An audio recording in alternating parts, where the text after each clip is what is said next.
Så er du stemplet. Stil jer op på rette række i alfabetisk diagnoseorden. Kom børn, stå du pænt. Bare fordi I er gået i stykker, skal I stadig stå i orden. Træk nitten med organer, for det eneste organ, der er forbudt at ødelægger hjernen.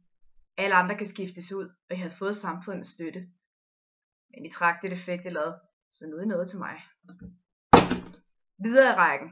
Har jo ikke hele dagen. Jeg skal både spise stegt og brokke mig i sofaen. Det kan ikke være mit ansvar, at I er helt alene derude i en stor gruppe af skjult ensomhed. Det kan næppe være mit problem.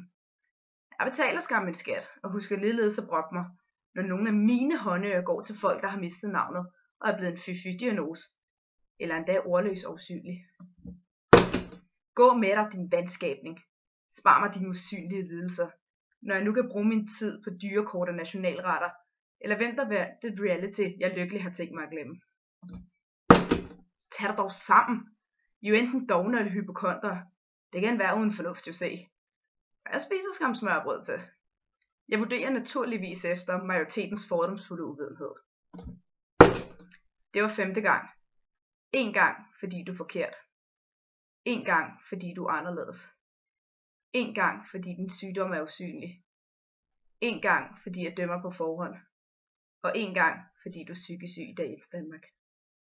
Fordi jeg er psykisk syg i dagens Danmark.